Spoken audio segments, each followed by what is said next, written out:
1 Samuel, capítulo de número 17. É o nosso partido, nosso norte e nossa partida. Eu fiz uma pergunta antes de começar essa gravação aqui. Eu perguntei quantos em algum determinado momento da vida se sentem inseguros. Engraçado, todo mundo levantou a mão. Eu falo isso porque normalmente quem se sente inseguro pensa que é sozinho, e que só ele é inseguro e todo mundo é corajoso, e parece que a insegurança paira sobre ele. Então deixa eu falar uma coisa para você: todo mundo se sente inseguro em algum momento. Eu me sinto inseguro várias vezes. Tem coisas que eu olho e digo: não, isso aqui é grande demais, não é para mim, não vai dar certo, não consigo, é maior, não dá. E isso é a rotina. A rotina nossa não é curar, é tratar, porque sempre tem um desafio maior chegando, sempre tem uma coisa maior. E quando Deus me deu essa palavra, me deu por algumas vezes que eu ouvi algumas coisas, como frases: eu não sou capaz, eu não vou conseguir, eu vou desistir. E talvez você não sabe, mas tem pessoas que não desistem só dos projetos, tem gente que desiste de viver. Tem gente que tira a própria vida, por exemplo. Tem palavras que eu recebo, testemunhos de pessoas dizendo: olha, eu estava prestes a suicidar e uma palavra sua recobrou o meu ânimo. E aí eu sei que eu sou o mensageiro, e o que habita o poder é a mensagem, que não é minha, é dele. Mas entendo que o Evangelho tem poder para dar confiança, para renovar a nossa paz, a nossa fé, a nossa esperança. E aí eu amo um texto e quero compartilhar com você uma grande treta da Bíblia. Porque na verdade algumas coisas são tão pedagógicas e didáticas que a gente tinha que ler todos os dias para não esquecer. Esse é um daqueles textos que conta uma história que eu conto para os meus filhos quase todo dia. 1 Samuel, capítulo 17, diz: ora, os filisteus reuniram os seus exércitos para a batalha. Estavam reunidos em um Socó, que pertence a Judá, e acamparam entre Socó e Azecá, em Efes-damim. É um monte de informação boa que você nunca pode esquecer. Efes-damim, Socó, não se esqueça. Saul e os homens de Israel estavam reunidos e acamparam junto ao vale de Elá, e ordenaram a batalha contra os filisteus. E os filisteus estavam de pé sobre um monte em um lado, Israel estava de pé em um monte no outro lado. É tipo Game of Thrones, para quem não lê Bíblia, só vê série. Reino contra reino, exército, soldado. Eu não assisti Game of Thrones, mas acho que é isso, né? Muita guerra. Tô falando sério, não assisti porque é muito caro. E ali saiu do acampamento dos filisteus um campeão chamado Golias de Gate, cuja altura era 6 côvados, isso é 3 metros e alguma coisa. Eu só quero que você entenda o seguinte, ó. Tem uma guerra acontecendo, e tem um cara que é o cara, teve um campeonato no lado de lá, e esse cara venceu.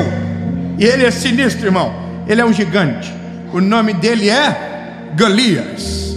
Uau! Aí você constrói uma história como essa, e a pergunta é: quem do lado de cá vai ir para cima do cara do lado de lá? Entendeu? A notícia é: teve um campeonato lá, uma Olimpíada do Mal, e um homem chamado Golias venceu. Quem ele bateu, matou, ninguém sabe, mas o cabra é bruto, tem 3 metros e tanto. E esse cabra, irmão, vem para o meio do acampamento e chama o exército de Israel e diz: manda um homem de vocês contra mim. Manda. Eu quero um corajoso, um cabra corajoso. Manda, que eu estou preparado, eu vou dar-lhe um pau. E aí o exército de Israel está tudo assim, ó. Alguém vai? Aí, pessoal: não, irmão, o cara é um gigante, ué. Só se nós subimos na canguta do outro. Ninguém foi, porque nós temos muito problema de enfrentar coisas que se sobrepõem àquilo que nós pensamos que somos. A imagem que nós construímos sobre nós está muito conectada à forma que nós somos criados pelos nossos pais. Eu tenho 3 filhos e eu sempre aconselho quem é amigo nosso, próximo, que eu posso falar sobre, que é para empoderar os filhos, sabe? A olhar para os filhos e dizer: você é bom, cara, você é atentado. Meu filho agora está fazendo judô. Irmão, tem uns meninos que são maior que ele. A minha vontade é entrar assim e derrubar o menino. Mas eu não posso fazer pelo meu filho, eu tenho que ensinar ele a ter coragem de fazer por ele. Então eu falo, mano, tu é atentado, hein, filho? Aí eu chego em casa com ele e falo, filho, mostra pro pai como é que tu faz. E aí ele me pega, caiu pra trás e fala, que é isso, hein? Tá comendo o quê? Tá mais forte que o pai? E aí ele senta pra comer, eu falo, come arroz e feijão, pai, porque no judô tu vai arregaçar. Aí ele, pai, come carninha, pai, come carninha, que fica forte. E aí ele é muito disciplinado, ele come a carninha e ele vai. E aí agora eu tô vendo um vídeo dele, hoje, e o menino derrubou ele e ele levantou e pô, virou o menino e derrubou também. E eu falei, eita, vou pegar essa parte que ele derrubou, vou mostrar para ele 20 vezes. Aqui, filho, ó, isso é você, se você quiser muito você consegue. Mas a gente, talvez, grande parte de nós não fomos criados assim.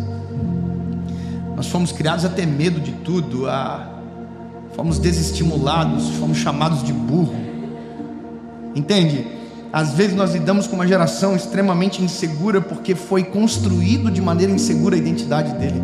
Ele não sabe quem ele é, ele não conhece o Deus que ele serve. Porque se conhecesse o Deus que ele serve, irmão, esse cara era imparável. Então ele tem medo de tudo, ele não aceita desafio. Ele olha para o gigante e diz, o que é isso? Esse gigante vai me matar. Ele nunca entra em competição, ele não entra na guerra, porque ele já foi construído para aprender que ele é menor, e se ele é menor ele não consegue. É isso.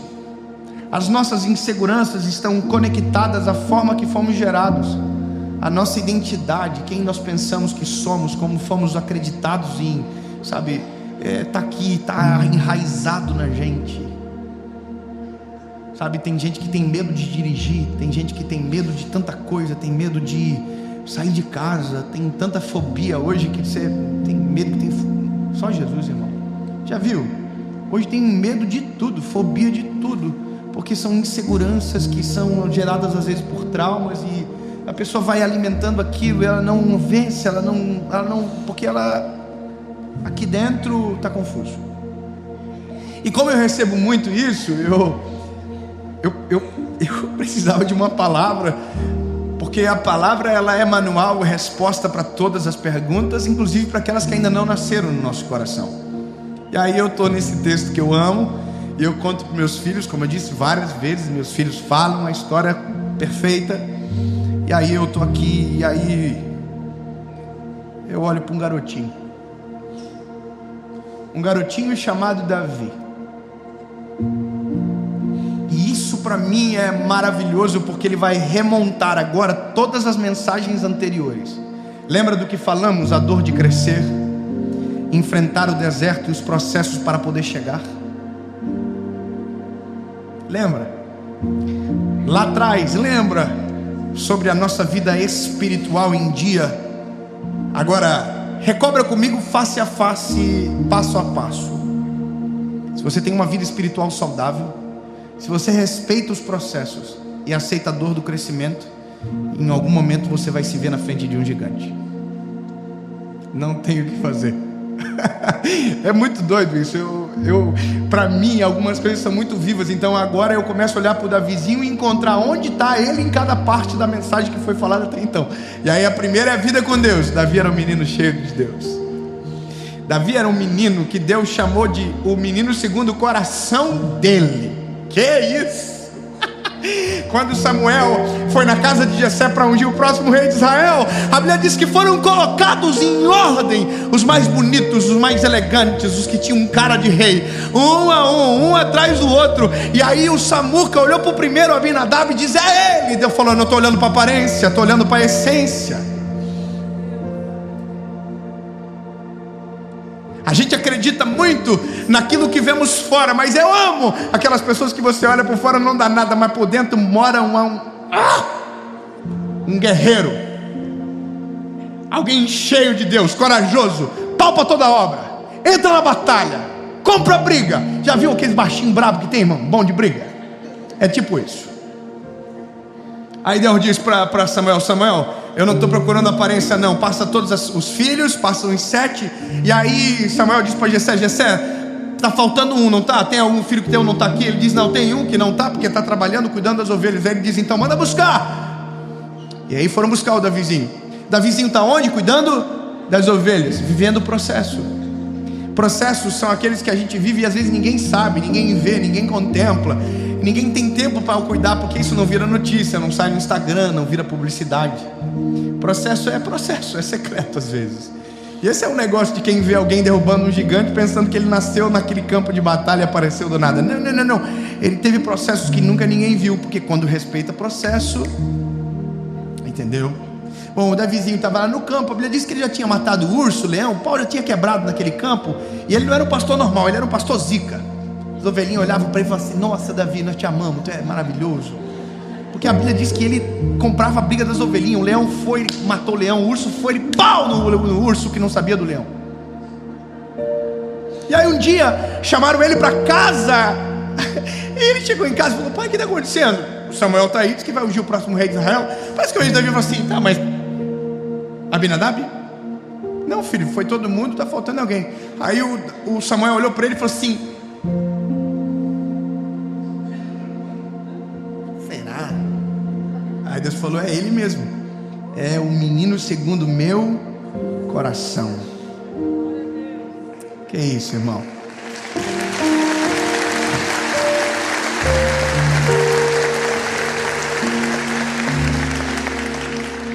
Deixa eu contar uma coisa para você. Talvez muita gente diz muita coisa sobre você, para você, e talvez você acreditou em tudo que já te disseram, mas tem uma pessoa que você jamais consultou para saber de verdade quem você é, e é essa pessoa que deve de verdade te interessar. O nome dele é Jesus. E a nossa identidade não está firmada no que o homem diz sobre nós, mas naquilo que Cristo revela sobre quem somos, e para a glória dele, porque vivemos. Então, ao invés de você acreditar no que dizem sobre você, começa a perguntar para Deus: Deus, o que o Senhor diz que eu sou? Quem eu sou para ti? E a resposta é: você é meu filho.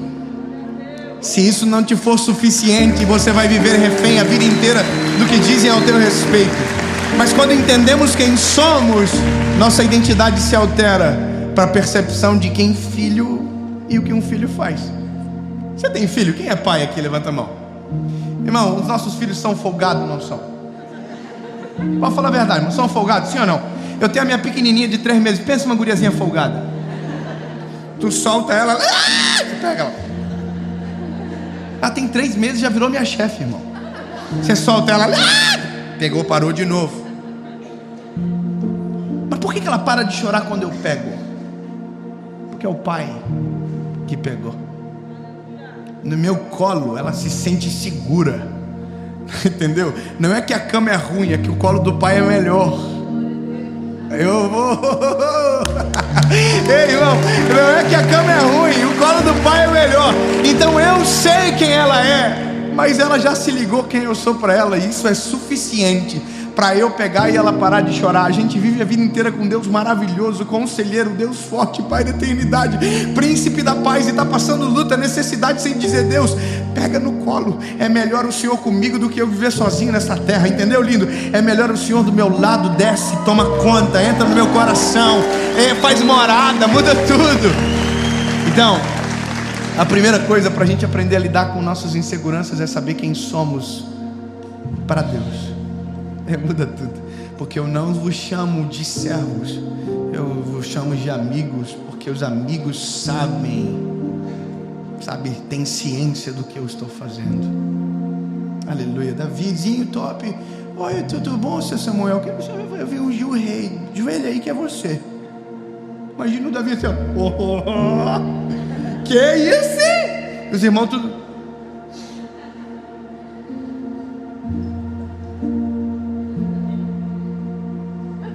O Davi?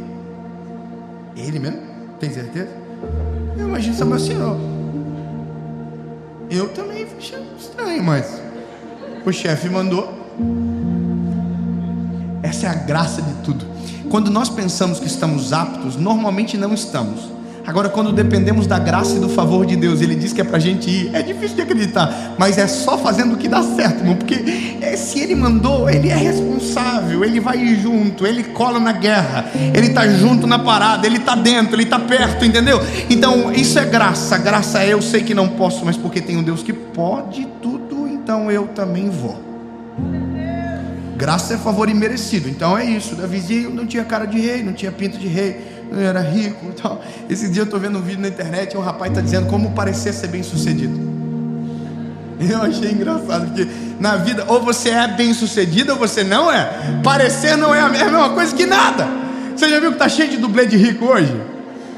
Parece rico, e o do pobre, irmão, gosta de mostrar as coisas, provavelmente não tem quase nada, porque quem tem necessidade de se autoafirmar, pouco sabe sobre si. Vamos parar para não dar polêmica. Irmão, o rapaz está dizendo assim: para você parecer bem sucedido, você tem que fazer assim,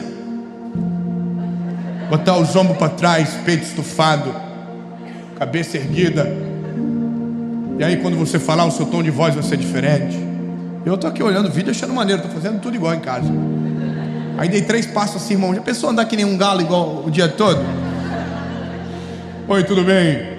Minha esposa já deixava no primeiro dia, irmão. Que coisa horrível é essa? Porque na cabeça da gente estão forjando estereótipos que nos dão segurança. Mas o que de verdade traz segurança para o homem não é o estereótipo que ele carrega por fora, é a essência que ele nutre aqui dentro. O que faz alguém ser seguro não é o estereótipo, é a essência. Por isso que precisamos tanto de Jesus, porque aquilo que ninguém enxerga, Deus olha e diz: tem, vou usar, é para a glória do meu nome, é Ele que coloca, é Ele que faz. Por isso que eu acho maneiro o Davizinho. O Davizinho não tinha cara de rei, mas Deus falou: vai ser rei. Então pronto, acabou. Vai ser rei, irmão. O problema é que ninguém sabe, às vezes, então ninguém acredita muito. Lembra? Tem gente que vai abandonar, vai virar as costas, vai trair, e top. É a vida. Então um dia chegaram para o Davizinho e falaram assim: precisamos de Uber Eats, leva comida para os seus irmãos. E ele já era para ser o rei de Israel, e agora foi levar comida para os irmãos na guerra. Imagina a cena, ele chegando na guerra, os irmãos tudo na trincheira escondido, o Golias lá no meio falou: vem, vamos, pau! E o Davi entregando comida para os irmãos aqui, ó. Que ele lá? Todo mundo baixa, Davi, cala a boca, Davi. Eu não estou entendendo nada, irmão. Que vocês não vão fazer nada? Não vão dar um pau nesse cara? É que quem tem segurança de quem é, do Deus que serve, do que carrega, da essência que nutre, do chamado que ele tem, ele olha para aquilo que todo mundo vê um gigante e não vê o mesmo gigante. Por quê? Porque ele sabe quem ele é, ele sabe o Deus que ele serve. Então o problema é grande para quem não tem um Deus poderoso. Agora, para quem sabe o Deus que tem e que serve, olha para o problema e diz: que é isso, irmão? O Deus que eu sirvo é muito maior do que esse cabra aí. 10 pessoas entenderam, vou falar de novo. O Deus que eu sirvo é muito maior do que esse problema. O Deus que eu sirvo é muito maior do que o desafio, é muito maior do que o gigante. Então, no fim, eu não estou falando de você confiar em você, é sobre confiar no Deus que você serve. Não é autoconfiança, é confiança no Deus que você serve. Porque se a gente for para a parada da autoconfiança, irmão, sempre vai ter alguém mais forte, sempre vai ter alguém melhor, sempre vai ter alguém mais rico, sempre vai ter alguém mais bonito, sempre vai ter alguém, e nós vamos ficar numa competição que vamos perder para sempre. Agora, o dia que a gente colocou a nossa confiança em Deus, acabou. Ninguém é maior que Ele, ninguém é melhor que Ele, ninguém é mais poderoso do que Ele. Ele é maravilhoso, conselheiro, Deus forte, Pai da eternidade, príncipe da paz. Eu sei que tem gente que diz: você tem que confiar em você. Eu digo: não confia em você não, bebê. Se é fraquinho, ruinzinho, confia em Deus que vai. Aí rola. O Davizinho chegou dando comida para os irmãos, o pau torando. Ele falou: não vai ninguém? Cala a boca, Davi. Não vai? Eu vou. O povo falou assim: vai morrer, doido, maluco. Eu vou dar-lhe um pau nesse gigante. Aí a primeira coisa que tentaram fazer era mudar o estereótipo dele. Colocaram roupa de exército, capacete e tudo. Ele tá... Tira. Porque o segredo de Davi não era o estereótipo, era a essência, era o Deus que ele servia, era o que ninguém enxergou nele no pasto, era o processo, entendeu, bebê? E aí tiraram a roupa dele de soldado. Ele foi lá no rio, pegou 5 pedrinhas, colocou no bolso, pegou uma funda, foi para o meio do campo de batalha. O gigante olhou e falou assim: eu estou 40 dias bravejando para dar um pau em um de vocês, e vocês pegaram um palitinho de dente para mim. Vocês estão rindo de mim, estão zoando com a minha cara, porque o que Golias viu? O menino Davi. O que ele não enxergou? O que ele não enxergou? Ele não enxergou que aquele garotinho era o menino segundo o coração de Deus, que ele estava cheio da presença de Deus há muito tempo, estava, sabe, transbordando. Sabe o que ele não enxergou? Que quando ninguém o via, ele já estava no pasto, trabalhando, cuidando das ovelhas, derrotando o urso, derrotando o leão. Quer dizer, o que é um gigante para quem dele é um pau no leão? Não é nada. Mas essa é a graça da vida. Olham para a gente e não vê o que passou para trás, só quem nós somos agora. Mas o segredo não é o que está fora, é o que a gente carrega aqui dentro. Entendeu? Aí o Davizinho foi pro campo de batalha, magrinho. Aí ele falou assim pro gigante: tu vem contra mim com lança, espada, escudo, mas eu vou contra ti em nome do Senhor dos Exércitos. Isso demonstra aonde está a confiança dele. Lindo. Insegurança é falta de confiança. E está tudo bem, nós somos inseguros quando colocamos a nossa confiança em nós mesmos, porque somos falhos, passíveis de erro. Então você está certo em não confiar muito em você, e a própria Bíblia diz que nem é bom. Agora, quando depositamos a nossa confiança no Senhor, não precisamos ser inseguros, porque agora a segurança não habita em nós, está nele, e nele você pode confiar. Aleluia.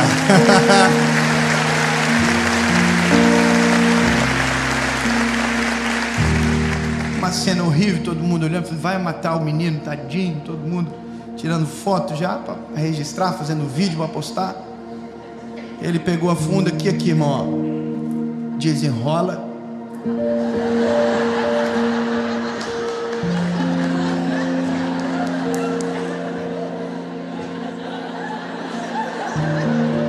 Não dá mais para falar nada com vocês não. Não, foi o que aconteceu. Desenrola, meu cara. Desenrola. Bate. E a Bíblia diz, irmão,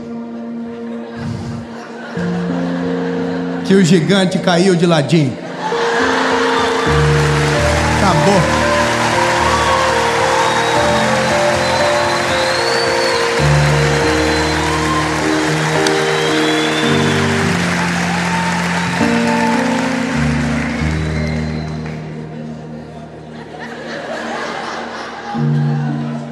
Irmão, é tão engraçado contar uma história assim. É tão gostoso olhar para uma história como essa e dizer: ah, irmão, que o dia que eu for colocado na presença de um gigante, eu não deposite a minha confiança em si próprio, em mim, mas que eu lembre de todos os feitos que Deus já fez por mim, que eu lembre de todos os processos que já vivi no Senhor, que lembro de quão bom, maravilhoso é Deus que eu sirvo. E aí, lindo, não importa o tamanho do gigante, não importa mais, porque eu sei em quem tenho crido, e sei que é maravilhoso. A Bíblia diz que Ele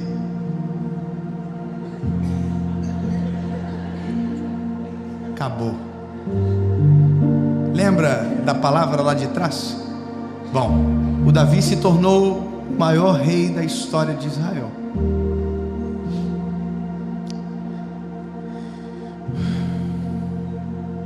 Teve pecados que quando a Bíblia conta a gente fica com raiva de Davi. Pecados pesados. Mas aí a Bíblia diz que o arrependimento dele era tão profundo que constrangia todos que estavam à volta. Porque Davi sabia quem ele era desde sempre. Davi sabia que o segredo não era nem o leão e nem o urso, que o segredo não era o óleo que tinha escorrido sobre a cabeça dele dentro da casa do seu pai. O segredo dele era o Deus de Israel. E quem sabe quem é o seu segredo e de onde vem a sua força não permite ficar vazio.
conforme escreveu Lucas, capítulo de número 5, verso de número 37, diz o seguinte: e nenhum homem põe vinho novo em odres velhos, de contrário, o vinho novo romperá os odres e se derramará, e os odres se perderão. Mas vinho novo deve ser posto em odres novos, e ambos serão preservados. Meu lindo, eu preciso chamar a atenção sua para algumas coisas logo nesse começo.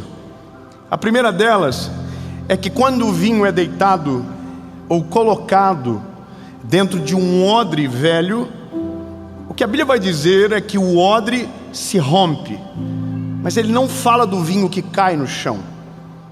Ele só diz que quando o vinho novo é colocado no odre velho, o odre velho se destrói. Só que quando a Bíblia fala do odre novo, a Bíblia fala dos dois. Os dois são preservados, o odre e o vinho. Eu quero ser bem prático com você. Nós estamos em 2024. Essa é a primeira série do ano e eu estou muito feliz de ser aqui. E eu vou te contar um negócio. Quando estava terminando o ano de 2023, eu tinha todas as mensagens para 2024 de todas as séries.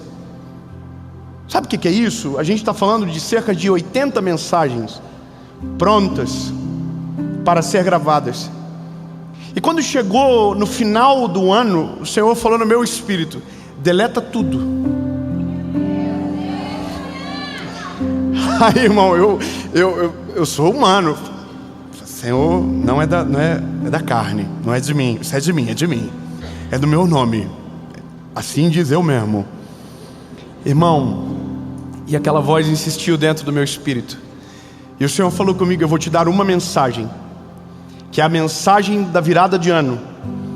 E depois você não vai ter mais nenhuma mensagem, até eu trazer algo novo para você. Não, meu lindo, eu quero que você entenda: existe algo novo de Deus sobre você, sobre nós. E esse ano não vai ser natural, esse ano vai ser sobrenatural. Vai ser o ano do favor do Senhor derramado sobre a sua casa, sobre as nossas famílias, e nós vamos experimentar do favor do Senhor. Agora, qual é a questão? Para o vinho novo ser derramado, o odre precisa ser substituído. Porque não adianta o Senhor derramar algo sobre nós se o casco não estiver pronto. Sabe o que é interessante? Você pesquisa um pouco, coisa rápida de pesquisa, você já descobre que o odre, quando ele envelhece, ele rechaça, assim, ele resseca. Então, quando o vinho é colocado dentro, o vinho é um organismo vivo, ele continua em fermentação a vida toda. Então, o odre, quando é velho, ele não tem mais elasticidade, ele seca. Por isso que rompe. Não rompe pelo peso do vinho, mas pelo que ele causa dentro do odre. Agora, quando o odre é novo, o odre se adapta. Você está entendendo? O odre expande. O odre não rompe. E nem o vinho, nem o odre são desperdiçados. E isso tem algo muito poderoso para nos ensinar. Porque o nosso maior problema não é o que Deus vai fazer, é se nós estamos preparados e cremos o que Ele pode fazer. Veja, vou ser sincero com você, irmão.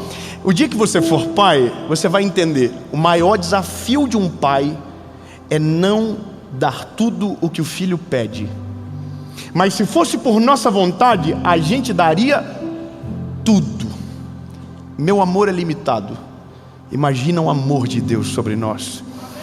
Imagina o quanto Ele quer abençoar você. Imagina o quanto Ele quer cuidar da sua casa. Imagina o quanto Ele quer prosperar você, a sua família.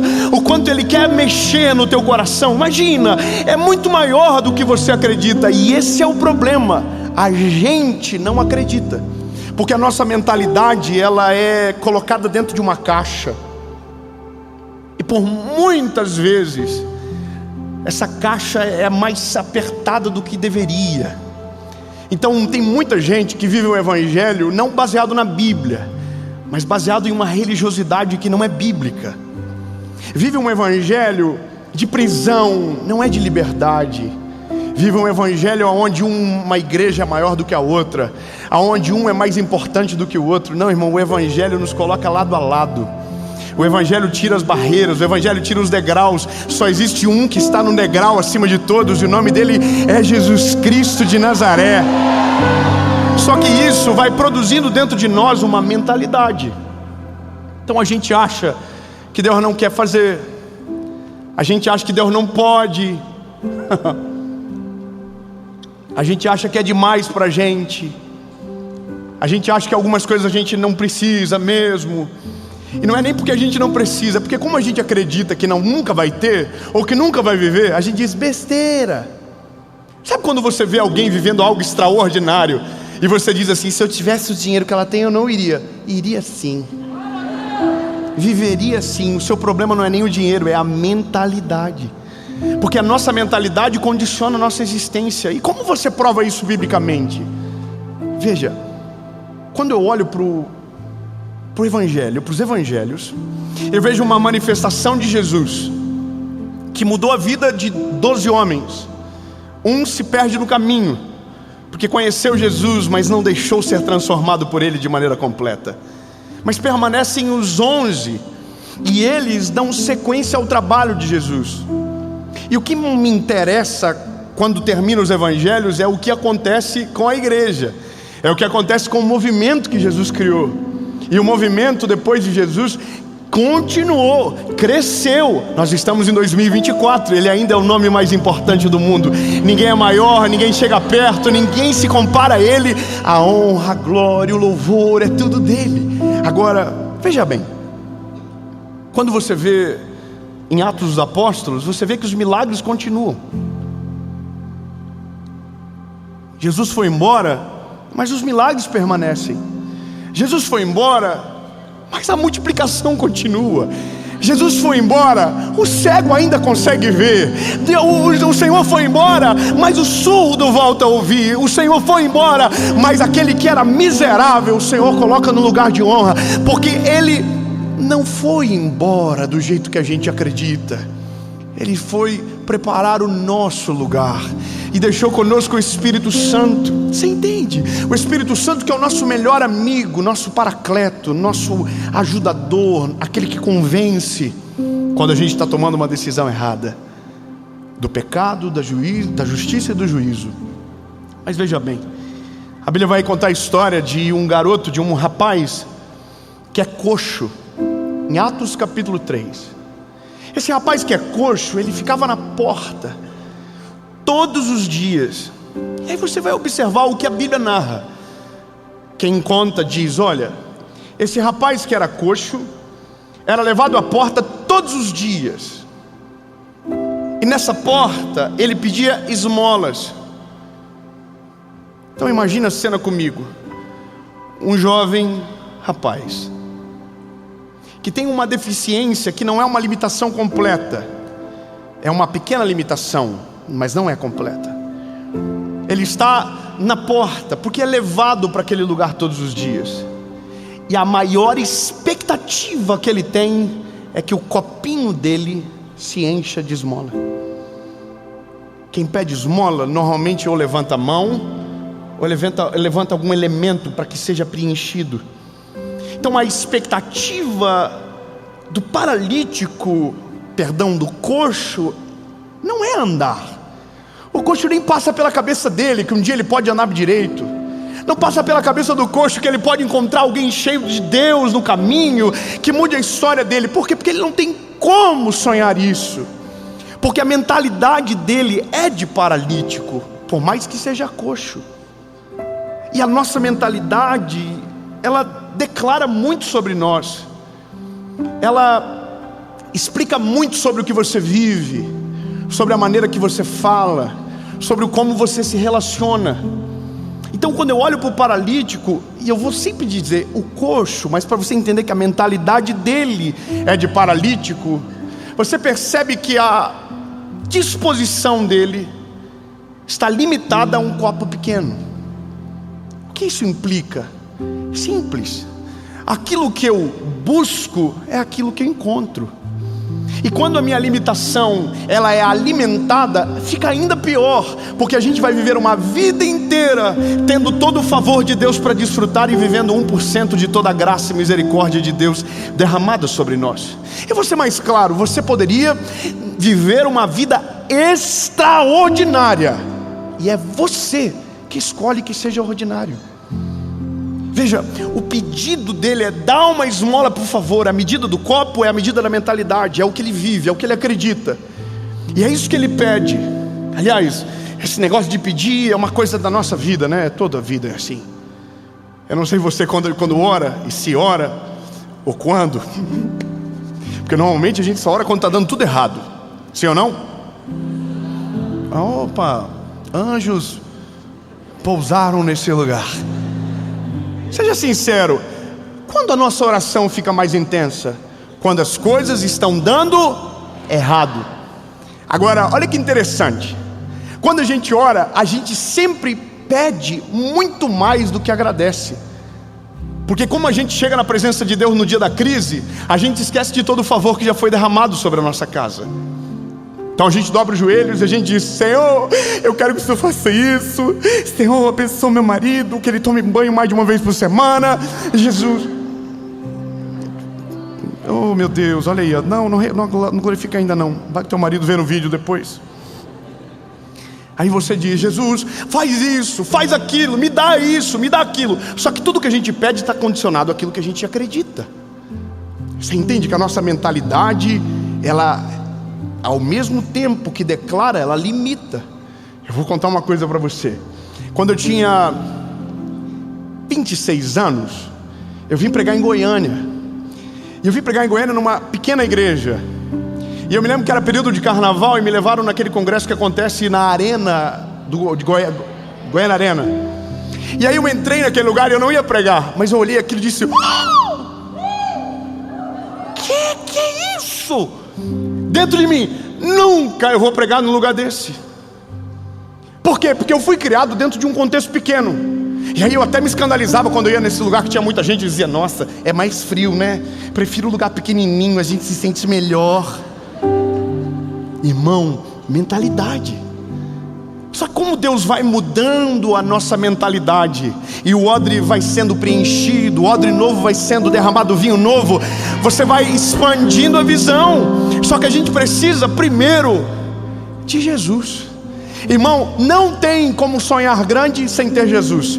Não tem a possibilidade de você ter planos sobrenaturais se Jesus não for a fonte deles. Não tem como você viver algo sobrenatural se Jesus não tiver na receita, meu lindo. Se Jesus não tiver, vai ser natural, vai ser pequeno, vai ser limitado. Agora, se Ele tiver, vai ser a melhor versão, vai ser a melhor história, vai ser um sobrenatural.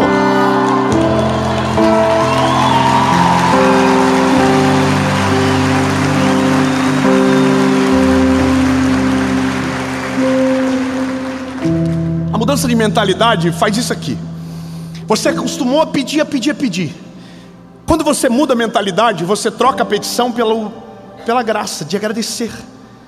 Ao invés de você começar dizendo: Jesus, eu quero que você faça isso, eu quero que você faça aquilo, eu preciso que o Senhor coloque a mão aqui, a gente diz assim: Jesus, muito obrigado porque a tua presença me alcançou. Muito obrigado porque o teu amor mudou a minha história. E aí aquilo que eu quero pedir, ao invés de eu pedir, eu agradeço como se Deus já estivesse fazendo. Senhor, eu agradeço porque o Senhor já está cuidando do meu casamento.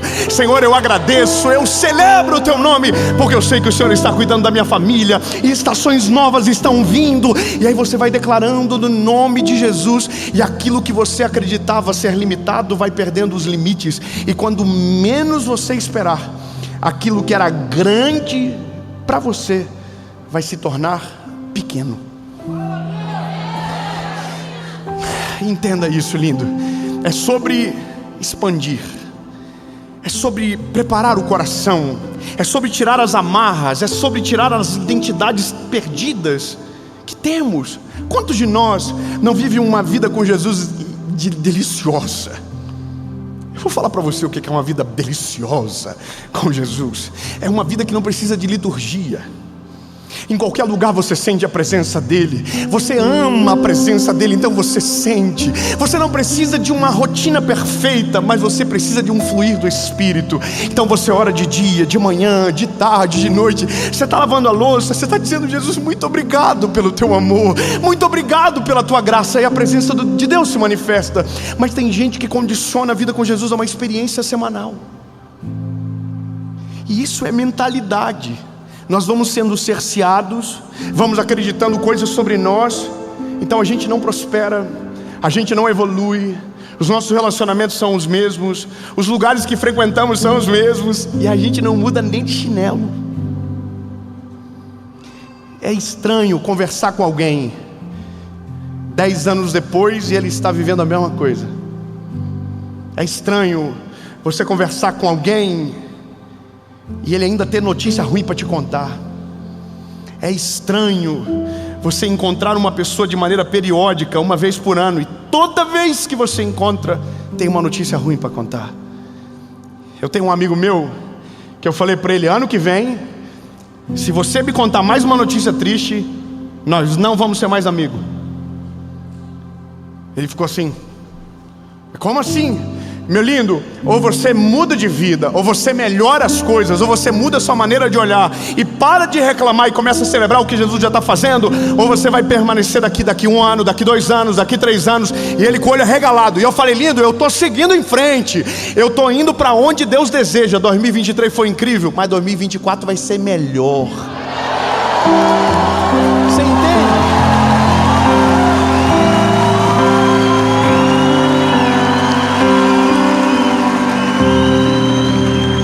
Quando Jesus entra de verdade dentro de nós, a nossa mentalidade é mudada. A gente começa a viver um negócio assim de... Pra gente antes estava tudo bom, só que daí a gente experimenta uma outra coisa. E aí existe uma máxima que paladar não retrocede, certo? Então a gente experimenta um outro degrauzinho. Alguém vem e diz assim: ei, faz isso não, hein? Tem gente que queria estudar e não estudou porque alguém falou que ia se desviar. Teve gente que queria comprar um carro melhor e outro disse que não era para comprar porque ele ia escandalizar outra pessoa. Teve gente que disse que ia casar e alguém frustrado disse: não casa. E ele não casou e está vivendo uma vida triste, porque foi preso pela mentalidade de outrem, mesmo querendo romper. E esse é o problema. Às vezes, pessoas que nós amamos, veja bem, pessoas que amamos muito, são responsáveis para que a nossa mentalidade não mude. Ao mesmo tempo que nos amam e cuidam de nós, fazem com que a nossa mentalidade siga igual, os mesmos padrões, as mesmas falas, as mesmas conversas. É como se eu quisesse soltar do copo da esmola e o meu irmão, amigo, parente pegasse o copo do chão e devolvesse, e dizendo: eu te ajudei. Entende? Mentalidade. Quando a Bíblia diz que Pedro e João estão chegando, olham para o coxo, e a primeira coisa que eles dizem é: nós não temos prata nem ouro, mas o que temos, isso te damos.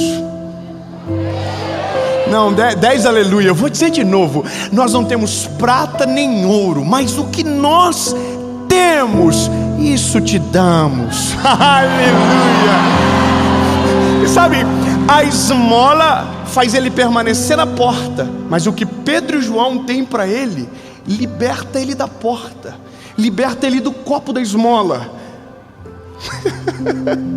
Oh, lindo, você não pegou, eu vou melhorar. Lindo, o Deus que você serve liberta você. Ele muda a tua história, Ele liberta você do teu passado, Ele liberta você das prisões, Ele liberta você. Prisões emocionais vão embora, sabe, passados apagados, sepultados, perdoados, liberados. Quando Ele chega, é uma metanoia que acontece dentro de nós. Então veja, quando Pedro e João diz isso, eu imagino o paralítico aqui, o coxo, né?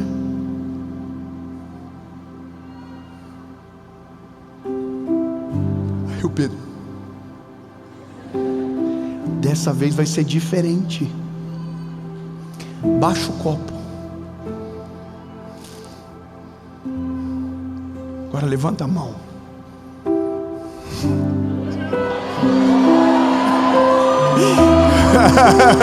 Aleluia.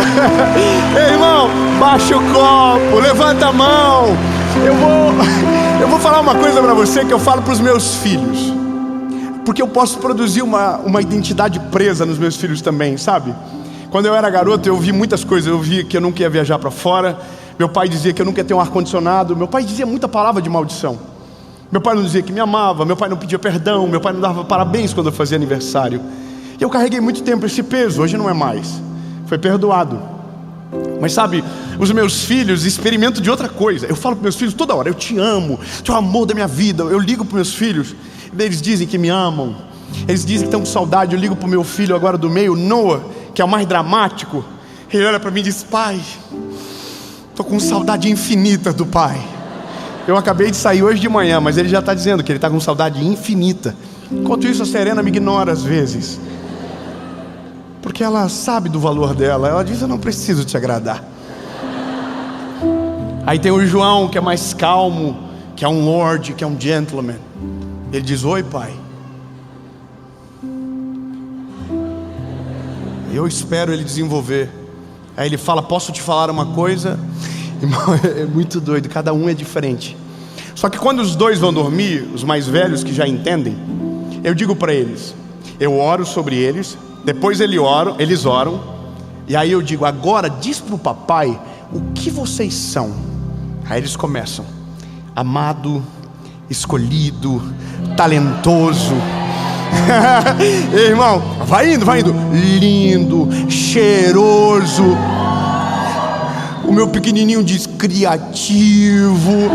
Sabe por quê, irmão? Porque eu estou tirando toda e qualquer possibilidade da mentalidade deles ser amarrada por contextos. Eu estou dizendo: vocês são maiores do que o papai, vocês vão mais longe do que o papai foi, vocês são Irmão, eu vou melhorar. Lindo. Quer mudar a mentalidade? Comece mudando a forma que você declara as coisas sobre você. Ao invés de você ficar depreciando: ai, porque comigo nada dá certo, declara sobre você. Diga comigo: eu sou abençoado, escolhido, amado, criativo, talentoso, cheio da presença de Deus.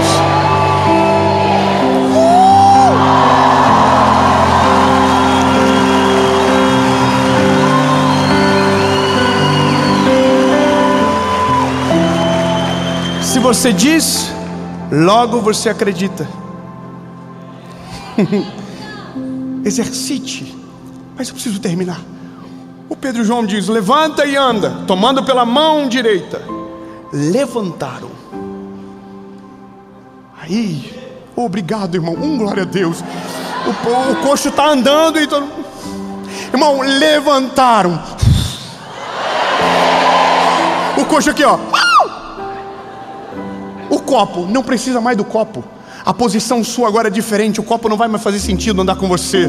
Agora a tua mentalidade é outra. O vinho a ser derramado é completamente diferente. Só que, irmão, ele ainda não está andando, ele só está de pé. Aí o Pedro e João seguram nele, esperam firmar os arteiros. Deixa eu parafrasear com a realidade que estamos inseridos. Eles estão dando tempo para a mentalidade dele mudar. A mentalidade dele antes era de alguém que ficava sentado o dia todo. Agora a mentalidade dele é de alguém que vai estar de pé. Vamos esperar. Aí quando ele firma, Pedro e João soltam ele, e ele começa a pular de alegria.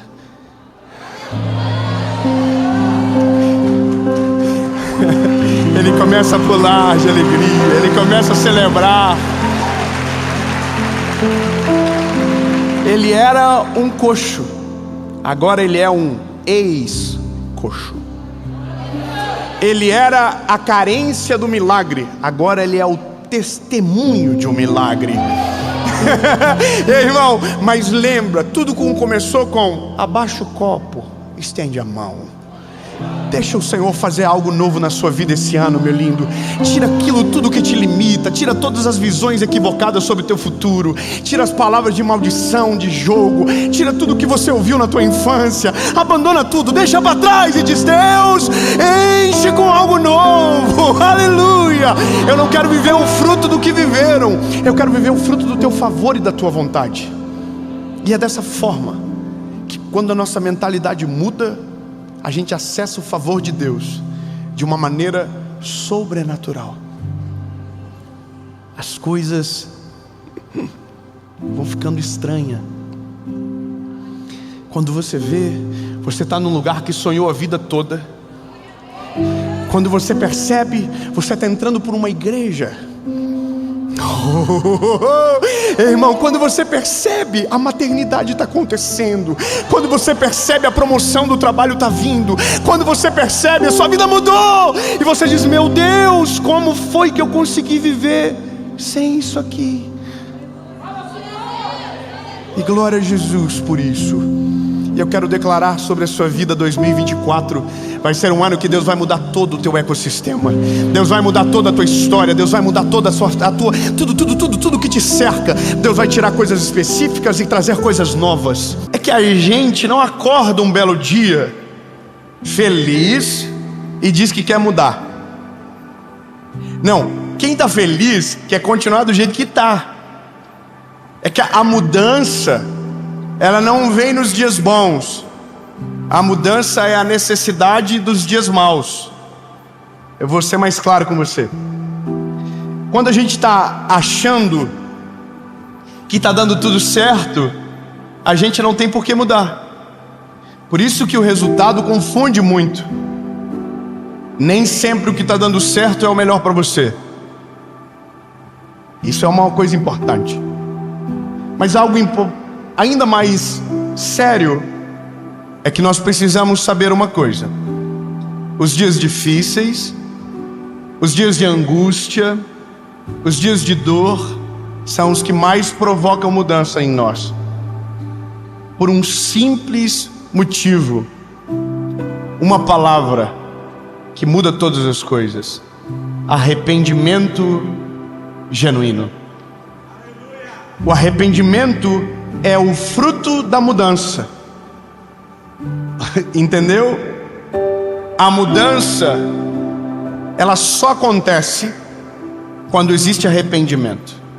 E é para isso que nós precisamos da palavra, porque nós não conseguimos nos convencer do erro a não ser que o Espírito Santo entre em nós. Eu vou ser bem claro com você. Eu voltei para Jesus com 19 anos de idade. E uma das coisas que eu tinha comigo é que na minha vida estava dando tudo certo antes de Jesus. Sabe, eu pensava que estava tudo bem, que do jeito que estava não ia dar nada, que tudo ia acontecer certinho. Aleluia, glória a Deus. Só que a minha vida estava num poço. Então eu descobri que os meus olhos não viam a verdade. Os meus olhos viam aquilo que o inimigo estava mentindo para mim. Então eu olhava as coisas e pensava que estava tudo bem, até o dia que a chuva caiu, até o dia que a tempestade veio. E quando a tempestade veio, levantou os telhados e mostrou que estava cheio de problema escondido. E é nesse dia que nós tomamos a decisão de mudar. Veja, isso deixa marca. É impossível não deixar. Quando o vento vem, quando a chuva cai, quando a tempestade chega, ela deixa marcas. E essas marcas são meio que como memórias, para que todas as vezes que a gente olhe, lembre que foi Deus que mudou a nossa história. Mas tudo começa com arrependimento genuíno. Porém, precisamos entender: o arrependimento só vem quando somos convencidos pelo Espírito Santo que o que estamos vivendo está errado. A Bíblia fala que nós sabemos, e que é importante lembrar, ela é lâmpada para os nossos pés, luz para o nosso caminhar. Ou seja, o que está escuro, a Bíblia coloca a luz em cima. E aí a gente percebe o que precisa. E talvez você pode estar entrando nesse vídeo com uma perspectiva: eu quero mudar de vida. Mas você está pensando em milhares de mudanças, menos na que você precisa de verdade. E é essa palavra que vai colocar luz em cima, para que você mude exatamente o que precisa mudar. Por favor, a Bíblia, abra comigo, segunda carta de Paulo aos Coríntios, capítulo de número 7, versículo de número 9. Eu vou inserir você na história. O apóstolo Paulo manda uma carta, e essa carta entristece as pessoas daquela igreja. As pessoas ficam tristes, elas se sentem pesadas pela palavra que recebeu naquela carta. E aí o apóstolo Paulo manda outra carta, e essa carta é o que nós vamos ler agora. E olha que coisa linda que ele diz: agora me alegro, não que vocês ficaram tristes, mas de que vocês entristecidos para o arrependimento, porque fostes entristecidos segundo a maneira de Deus, para que em nada recebesseis dano por causa de nós. Ele está dizendo: eu não admoestei vocês porque eu queria o mal de vocês. Não, Deus não chamou a atenção de vocês porque queria que vocês ficassem maus. Não, mas para que produzisse em vocês arrependimento. E veja, nós só conseguimos mudar aquilo que nos arrependemos. E aqui entra a beleza do Espírito Santo, porque a Bíblia diz que é Ele que convence o homem do pecado, da justiça e do juízo. É Ele que faz. Não sou eu que boto a mãozinha na sua cara e falo o teu erro. Não, a própria Bíblia diz. Você entende? Eu posso, pela palavra, te ajudar e te recomendar o que é bíblico de ser feito, mas produzir arrependimento é só o Espírito Santo que produz. Se fosse o simples falar, todos nós sabemos o que é certo e o que é errado. Todos nós sabemos o que é bom, o que é ruim. Irmão, a gente não é tonto. A gente sabe exatamente o que destrói, a gente sabe exatamente o que prejudica, a gente sabe, só que nos falta o temor para produzir arrependimento. E veja, uma vida sem temor é uma vida perigosa, porque a Bíblia diz que o temor é um princípio de sabedoria. Ou seja, quando temos temor, e eu não estou falando de medo, quando temos temor do Senhor, nós pensamos duas vezes antes de falar o que falamos, antes de agir do jeito que estamos agindo, antes de fazer qualquer coisa. E aqui é a questão importante para mudar de vida. Nós estamos dia 1º de janeiro, e o que você tomar de decisões hoje tem o poder de impactar a sua vida para sempre. Um arrependimento genuíno abre portas que estavam trancadas. Um arrependimento genuíno te leva a lugares que você nunca chegaria se não se arrependesse. Lindo, um arrependimento aos pés do Senhor abre o céu sobre você. E se o meu povo, que se chama pelo meu nome, se humilhar, se reconhecer os seus maus caminhos, eu olharei do céu e sararei a sua terra. A palavra está dizendo: se você se arrepender, eu vou olhar para você diferente e vou fazer o que não tinha feito até agora. Muda tudo. Mas qual é o negócio disso? É que a gente vai precisar achar os erros. E aí, lindo, é um processo. Você, o papai, dentro da sua casa. Aqui agora, se quiser, olhinho fechado. Eu posso até dar uns pitaquinhos. Mas tem coisa que você vive que só você sabe, e que não te acusa mais. Mas é porque não é que ficou certo, é que você perdeu o temor.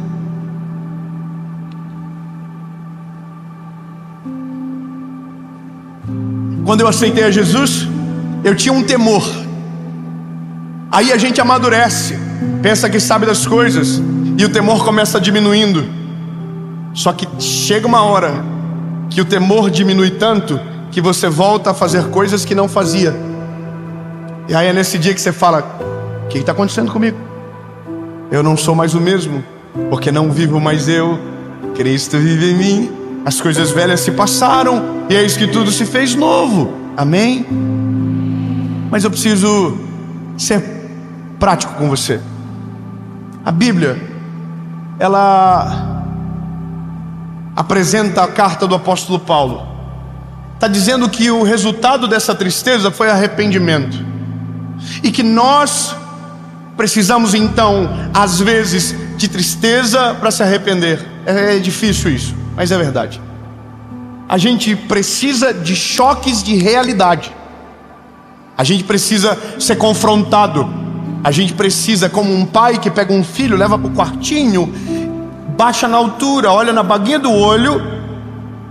Deus às vezes precisa fazer isso com a gente. Mas eu tenho uma boa notícia para você: é possível você fazer isso em um ambiente pacífico, com decisões inteligentes. Irmão, lembre, a fé não deixa ninguém burro. A fé deixa a gente mais inteligente e faz alcançar coisas que não alcançaríamos. Como o que pode ser sem ter um ambiente de dor? Inteligente, vou te dizer: revista. Como que é revista de ler? Não, revista. Irmão, você já levou uma geral da PM? Você levou? Nunca levei, irmão. Nunca. Eu acho que eu devo ter uma cara de bonzinho. Esses dias um policial me parou na Blitz. Ele veio: é nada. Eu falei: tudo bom? Ele: é nada, é nada. Pegou o telefone e começou a ligar para a esposa. A esposa atendeu ele assim: olha aqui, amor, quem que eu parei na Blitz? Irmão, eu nunca tomei uma geral na vida, mas eu tenho uns amigos meus que era profissional de tomar geral. A polícia não podia ver os homens, irmão. Eles viravam de cabeça para baixo, chacoalhavam. O que a revista faz? Encontrar coisas ocultas. Passa o sensor e encontrar coisas que estão escondidas por baixo. Entende? Quando eu digo passar em revista, é você com o Espírito Santo dizendo: Jesus, fala comigo agora. Eu quero examinar ponto por ponto para descobrir o que precisa mudar em 2024. Aí se prepara, porque quando abre a caixa preta, os fofoqueiros, os invejosos, os maldizentes, os adúlteros, os alcoólatras. Aí, irmão, a lista é gigante, porque está cheio de coisa que a gente vive como se não fosse nada, mas que vive destruindo a nossa vida de maneira paulatinada por dentro. E aí a gente precisa do Espírito Santo, porque quando a tempestade chegar, tudo que tiver escondido sai da pior maneira. No ano de 2019, 21, na minha cidade teve uma grande tempestade. Eu estava com meu carro na rua, ouvindo o rádio, parecia cena de filme. Aí falaram no rádio: vai dar uma tempestade, se abriguem. Falei: caraca, estou na Disney, no filme, alguma coisa. Entrei dentro de um estabelecimento, de um mercado. Irmão, a chuva desceu, vento, mas vento com força. Aí, quando terminou a tempestade, eu saí. Quando eu saí, a cidade estava um caos. Estava um caos. Mas aí eu entrei numa rua que tinham algumas casas, e uma me chamou a atenção. Estava intacta. A tempestade passou naquela rua, destruiu todas as casas, mas uma parecia que a tempestade não havia alcançado. Sabe, parece que a tempestade fez assim, ó, passou, mudou, voltou. E aí, irmão, eu parei na frente, fiquei olhando, e o Espírito Santo falou algo comigo: tempestades só revelam pontos fracos. Tempestade não destrói o que está bem construído. Eu vou ser mais claro com você. O dia difícil só revela o que está dentro de você. Não tem nada novo, já estava lá dentro. Não é que a tempestade levou, é que você escondeu tanto tempo que apodreceu, criou raízes, aumentou o dano. Então, lindo, a revista, ela é dramática, porque você vai olhando para dentro de você e você vai começando a entender alguns porquês. Eu, Dave, estou fazendo isso durante essa semana agora. Eu já encontrei alguns pontos fracos que eu preciso melhorar.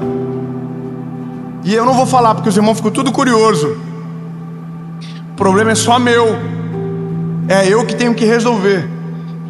E ninguém vai ficar sabendo.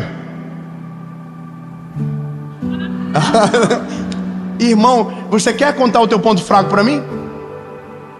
Você quer abrir a caixa preta da tua vida na frente dos outros? É óbvio que não. Mas o dia que o avião cai, não é você que resgata a caixa preta. É um terceiro que não sabia de nada. Então, lindo, é melhor que você abra, é melhor que você descubra, e é melhor que você se arrependa. E isso muda completamente o que você vive daqui para frente. Vou falar coisas pontuais. Tem... ah, irmão, vai dar ruim, né? Mas vou falar. Pornografia.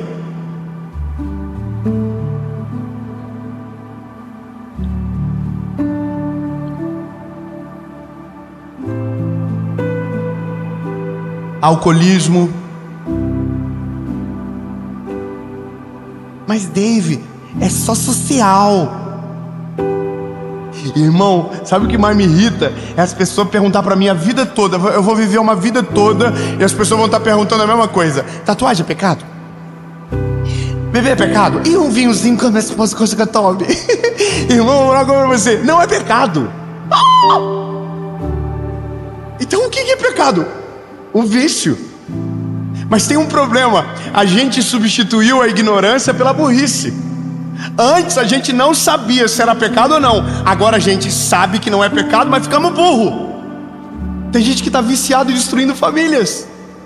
Sabe de uma coisa? Quando alguém me pergunta, pode ou não pode? Eu digo, melhor que não. Porque eu falo para milhares de pessoas, e no lado de alguém que vai ter domínio próprio, tem alguém que perdeu o pai por conta da bebida.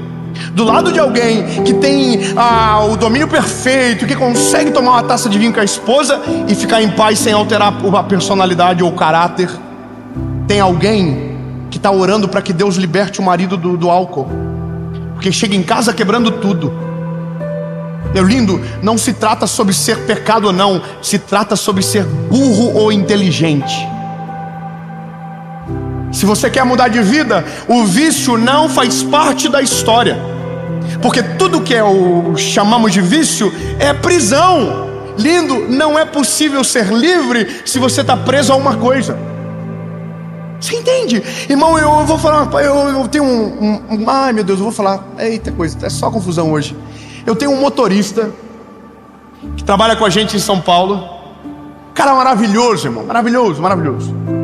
E aí ele é meu segurança quando a gente vai lá. Segurança assim, só porque ele é grandão. Aí é um cavalo de grande. E ele anda comigo. Aí um dia, agora, eu entrei no shopping para comprar um negócio. Olhei para trás, cadê meu segurança? Foi arrebatado. Jesus veio e levou só ele. Aí eu saí lá fora. Cheguei lá e ele estava assim, ó. Falei, por que eu fiz isso? Aí eu sou dramático. Eu podia ter morrido, assaltado, estuprado, e você abandonou por causa disso aqui. Irmão, ele não tem mais nem o direito de escolher o horário que ele trabalha. Ele não tem mais nem direito de escolher o que ele vai fazer, porque já tem algo escolhendo por ele. Então veja, não é sobre ser pecado não, é só que a gente precisa passar em revista, lindo. Se prende você, se altera quem você é, se muda a tua casa, se interfere na rotina da tua família. Para, não faz sentido. Pornografia, mas é melhor, porque pelo menos a minha esposa, eu não traio ela. Traz sim. Vai sim. Isso é pecado. Lindo, a Bíblia vai dizer, não sou eu que estou falando não. Cuide com o que você coloca na frente dos teus olhos. Além de ser uma mentira que pega um monte de tonto todos os dias. Tem casamentos que estão destruídos por causa disso. Porque daí o homem vê o filme pornô e a mulher, irmão, dá mortal para trás, geme que nem uma louca. E aí ele chega com a esposa e diz: faz igual, querida. E aí a esposa não é atriz, não está ganhando para aquilo, irmão. E aí a gente começa a se frustrar. E o casamento, quando você vê, já está na lama. Porque fomos enganados com os nossos próprios olhos. Ô lindo, se liberte de coisas que te aprisionam. Eu não posso dizer para você que você vai mudar de vida se o velho homem não ser sepultado de uma vez por todas, se o arrependimento não entrar no teu coração. Porque veja, arrependimento é diferente de remorso. O remorso é aquilo que vem, dói, entristece, mas não muda o meu futuro. O arrependimento não, ele vem no dia da tristeza, constrange meu coração, muda a minha rota e altera o meu futuro. Arrependimento é só o Espírito Santo que produz. Remorso, aí você sabe que é o adversário. Tá cheio de gente chegando em 2024, cheio de remorso do que ficou para trás. E lindo, substitui por arrependimento.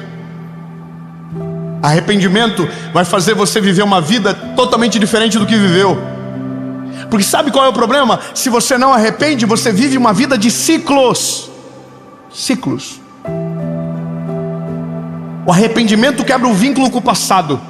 Se você não arrepende, o passado se torna dono do teu futuro. Você entendeu bem, lindo? Se você não se arrepende, a sua vida não muda. Se você não se arrepende, o teu futuro espelha o passado de quem veio antes de você. Porque a gente repete ciclos, cai nos mesmos buracos, tropeça nas mesmas pedras. Então o Espírito Santo vem e diz: te arrepende.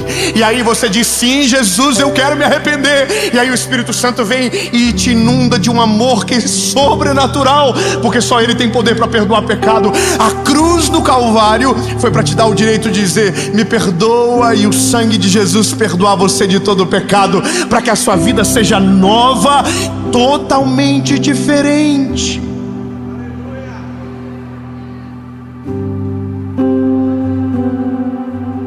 Então agora resgatamos a mensagem de 2023.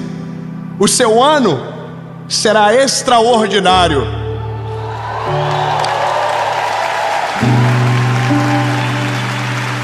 Aleluia! A sua fé será alimentada. Seus relacionamentos serão filtrados. Os teus olhares e ouvidos estarão protegidos. E a sua carne e a sua carne não vai mais governar sobre você. Em nome de Jesus, os vícios ficarão para trás, as mudanças irão chegar sobre a tua casa. Ei, lindo, escuta!